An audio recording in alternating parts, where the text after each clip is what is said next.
Claudia, estoy seguro que alguna vez has escuchado los diferentes experimentos e investigaciones que llevan a cabo tanto investigadores como investigadoras de la UA en contra del cambio climático, para luchar contra este cambio que se está produciendo hoy en día, elaborando, pues, no sé, nuevos materiales que nos permitan aprovechar mejor la energía y demás. Sí, además existen un montón de talleres que buscan esa concienciación sobre la preservación del medio ambiente y contra el cambio climático, que es muy importante.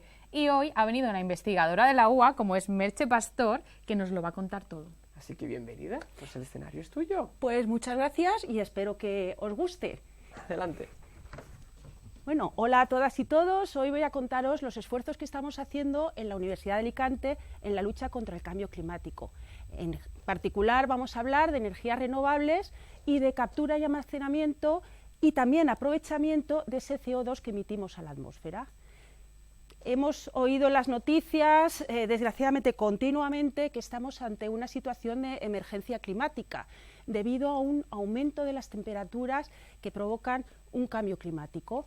De hecho, en nuestro planeta ha habido ciclos de calentamientos y de enfriamientos, lo que pasa es que estos se han producido durante millones de años. Y la actual emergencia climática surge de que el aumento de las temperaturas se está produciendo en muy pocos años. Y esto pues está produciendo unas consecuencias que son muy importantes y además preocupantes. ¿Cuáles?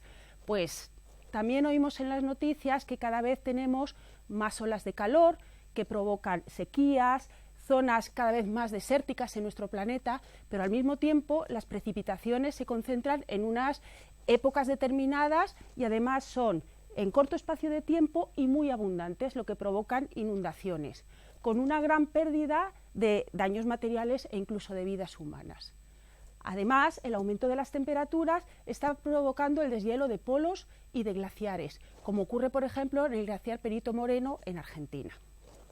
Este aumento de la temperatura también provoca, con el deshielo, el aumento del nivel del mar, que se sitúa en una media entre 10 y 20 centímetros. De hecho, se ha observado que en los últimos 20 años la velocidad de aumento del nivel del mar ha duplicado a los 80 años anteriores. Todos estos fenómenos meteorológicos tan severos se reflejan, por ejemplo, en la existencia de huracanes que vemos en las noticias también en las costas de Estados Unidos, como ocurrió en 2005 con el huracán Katrina, que asoló Nueva Orleans, pero también ahora en agosto de 2021 hemos tenido el huracán Aida, que también se ha cebado con el estado de Luisiana. Los huracanes se provocan en zonas de aguas templadas debido a diferencias de presión en la atmósfera. Y actualmente se están extendiendo a muchas otras zonas del planeta, produciendo unas catástrofes devastadoras. Entonces debemos preguntarnos, ¿por qué se está produciendo ese calentamiento global? El calentamiento global y el efecto invernadero están directamente relacionados, pero ojo, tenemos que saber exactamente qué es el efecto invernadero, porque este ha existido a lo largo de la historia de nuestro planeta. De hecho, la vida dentro de la Tierra es posible gracias a este efecto invernadero. Recordemos lo que es un invernadero. La temperatura en el interior es más alta que en el exterior gracias a esa cubierta de plástico o de vidrio. Pues en nuestro planeta ocurre lo mismo. Tenemos una serie de gases que se llaman gases de efecto invernadero, que lo que hacen es rodear la Tierra y hacen que parte del calor del Sol no se vuelva a emitir al espacio, manteniendo una temperatura que es la adecuada para la vida terrestre. Sin embargo, esa estabilidad natural de los gases de efecto invernadero la hemos roto por la acción humana. Desde la revolución industrial, el uso abusivo de los combustibles fósiles, tanto en el transporte como en la industria, ha provocado unas emisiones demasiado grandes de gases de efecto invernadero, entre ellos el dióxido de carbono, CO2, lo que ha provocado el aumento en el interior de la Tierra. ¿Podemos detener el calentamiento global? Eso es lo que debemos plantearnos. Y es verdad que estamos frente a un cambio climático que no podemos frenar, pero sí que es verdad que podemos tomar medidas para hacer que las consecuencias no sean nefastas para la vida. ¿Y qué es lo que tenemos que hacer? Pues es verdad que los gobiernos, las administraciones, de nuestros propios ayuntamientos deben tomar medidas para ello, pero también debemos concienciarnos porque nosotros individualmente también podemos luchar contra la crisis climática y el calentamiento global. De hecho, la Unión Europea, el 11 de diciembre de 2019, firmó el llamado Pacto Verde Europeo, por el que se produce una transición de Europa hacia un continente climáticamente neutro antes de 2050. Esto viene a reforzar las acciones de la Organización de Naciones Unidas en 2015 para un desarrollo sostenible, cuyos objetivos se basan en asegurar que la energía sea asequible y no contaminante para todos. Y en 2016 el Acuerdo de París trata de limitar las emisiones de gases de efecto invernadero para permitir que la temperatura solo aumente como máximo 2 grados centígrados y no se produzca un aumento superior. Por lo tanto, todos nuestros esfuerzos se tienen que encaminar, por un lado, a incrementar la eficiencia energética, a reducir el consumo de combustibles fósiles, a utilizar fuentes de energía que estén libres de carbón siempre que podamos y esas emisiones de CO2 que hacemos a la atmósfera, poder capturarlas, almacenarlas y reutilizarlas. Para conseguir estos objetivos tenemos que realizar un tránsito hacia las energías renovables. Una de las energías renovables de que disponemos es la energía de biomasa, que es la energía más antigua antes del uso de los combustibles fósiles. La biomasa es materia orgánica procedente de plantas y de animales, que podemos quemar directamente para utilizar como fuente de calor o podemos convertir en biocombustibles.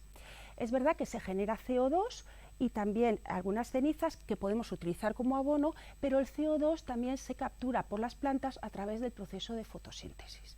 El problema de utilizar la bioenergía o energía de la biomasa es cuando esta biomasa procede de producción agrícola que estamos destinando para energía en lugar de para alimentación. Por lo tanto, la energía de la biomasa no puede sustituir totalmente a los combustibles fósiles. Tenemos que encontrar otras fuentes de energía. Tenemos el sol y tenemos el viento. A través de estos paneles fotovoltaicos y a través de estos aerogeneradores conseguimos transformar la energía solar y la energía eólica en energía eléctrica. También es posible transformar la energía hidráulica en energía eléctrica a partir de ese agua que tenemos embalsada. O podemos incluso utilizar la energía del mar, de las mareas y de las olas. Y también la energía almacenada en el interior de la Tierra en forma de calor que podemos utilizar como energía térmica y también como energía eléctrica. Como veis, las energías renovables tienen muchísimas ventajas. Como son energías que nos proporciona la naturaleza, son ilimitadas, son seguras y además son respetuosas con el medio ambiente. Pero ojo, hay algún inconveniente y es que varían según el lugar. Por ejemplo, no es lo mismo la cantidad de radiación solar que tenemos en España que la que tienen los países del norte de Europa. Y además la obtención es irregular, depende de la climatología. No es lo mismo que haga sol, que esté nublado, no es lo mismo que estemos de día, que sea de noche. Con lo cual, es verdad que la energía solar y la energía eólica nos pueden ayudar a combatir ese exceso de emisiones de gases de efecto invernadero, pero la cantidad de energía eléctrica que obtenemos a partir de estas fuentes renovables es mayor en unas horas que en otras y no se corresponde con las horas de la demanda. Por otro lado, no podemos sustituir a día de hoy completamente los combustibles fósiles, por lo que seguimos emitiendo grandes cantidades de dióxido de carbono a la atmósfera. Aquí en la universidad queremos aportar nuestro granito de arena a la lucha contra el cambio climático. Por eso, en el Laboratorio de Materiales Avanzados del Departamento de Química Inorgánica y el Instituto Universitario de Materiales, queremos hacer aquello que sabemos, que es investigar en nuevos materiales que nos ayuden en la lucha contra el cambio climático. Somos un grupo de investigadores e investigadoras, profesores y profesoras, estudiantado de doctorado y de máster que trabajamos en la Facultad de Ciencias y que, como científicos y científicas que somos, aplicamos el método científico, que se basa en, primero, observar o plantearse un problema. En nuestro caso es el cambio climático, producido por el aumento de las temperaturas. Tenemos una hipótesis. El CO2 que emitimos a la atmósfera tiene un efecto inmediato en el aumento de las temperaturas. Por lo tanto, vamos a experimentar cómo, tratando de capturar y de reutilizar ese CO2. Tenemos la hipótesis de que ese CO2 lo podemos transformar químicamente en otra cosa que no contamine y que además podemos utilizar para, al final, conseguir un combustible que sea a partir de un hidrocarburo renovable.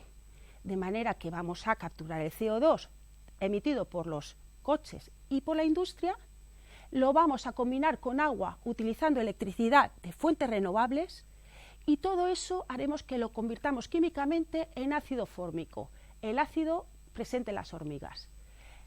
Tenemos unas bacterias que vamos a modificar genéticamente en el laboratorio, que van a digerir ese ácido fórmico y al final conseguimos transformarlo en combustibles. Es verdad que esos combustibles volverán a utilizarse en el transporte y en la industria generando más CO2, pero ese CO2 volveremos a capturarlo y a reutilizarlo, con lo cual estamos generando una economía circular del carbono. Y ese es nuestro proyecto, E4Fuel, E de electricidad, For de fórmico, que es el ácido que se encuentra en las hormigas, que en latín se llama fórmica, y fuel de combustible. Ya sabéis que la investigación vale mucho dinero y para eso necesitamos conseguir financiación. De hecho, en este proyecto participamos universidades, centros de investigación e industria de 9 países de la Unión Europea, que es la que nos financia este proyecto. Cada uno de nosotros es experto solamente en una materia, pero todos juntos vamos a unar nuestros esfuerzos para conseguir fabricar un electrobioreactor que utilice el dióxido de carbono y el agua y, aplicando electricidad procedente de fuentes renovables, conseguir transformarlo en algo que van a comerse las bacterias para al final conseguir combustibles. Quiero explicaros un poquito cómo lo hacemos. En un electrolizador ponemos el CO2 y el agua que van reaccionando para formar ácido fórmico. Ese ácido fórmico se lo vamos a dar como alimento a una cepa de bacterias de Escherichia coli que están modificadas genéticamente. Estas bacterias son capaces de comerse ese ácido fórmico y de excretarlo en forma de hidrocarburos como el propano y el isobuteno, que podemos posteriormente utilizar directamente como combustible, que es el caso del propano, o transformarlo en isooctano para utilizarlo como combustible. De esta manera estamos consiguiendo hidrocarburos renovables que utilizamos como combustibles, evitando los combustibles procedentes de la producción agrícola y también los combustibles fósiles. Pero ya os he dicho que en este proyecto trabajamos muchas universidades, centros de investigación e industria, aunando nuestros esfuerzos para un objetivo común. Y os preguntaréis, bueno, ¿y qué es lo que hacéis en la Universidad de Alicante? Pues en el Laboratorio de Materiales Avanzados sabemos de materiales y eso es lo que hacemos, investigar sobre el material del cátodo de la pila. ¿Qué es el cátodo? Pues aquella parte donde se produce la electrorreducción del CO2 a ácido fórmico. Al final, con el esfuerzo de todos, lo que conseguimos es un combustible que procede de las emisiones de CO2 y que contribuye a reducir esas emisiones a la atmósfera. Espero que os haya gustado y ya sabéis dónde estamos. Muchísimas gracias, Merche, por esta explicación que nos has hablado de vuestro proyecto de E4Fuel. De verdad que yo creo que es una idea muy prometedora, ¿no? ¿Cómo está? A nivel de proyección, ¿cómo lo lleváis? ¿Queda poco? ¿Cómo lo ves a larga distancia? Pues estamos justamente a mitad del proyecto, ya tenemos fabricado el material del cátodo, también han fabricado el material del ánodo en Sintef, en Noruega, han fabricado la pila en la Universidad de Stuttgart y ahora están los biólogos trabajando con esas bacterias de Escherichia coli, viendo cómo consiguen comerse el ácido fórmico y transformarlo en combustibles. Que es un placer contar con estos investigadores e investigadoras, además aquí en la Universidad de Alicante, y por esta lucha que estáis haciendo también contra ese calentamiento global para detenerlo. Así que muchísimas gracias. Pues gracias a vosotros, espero que os haya gustado.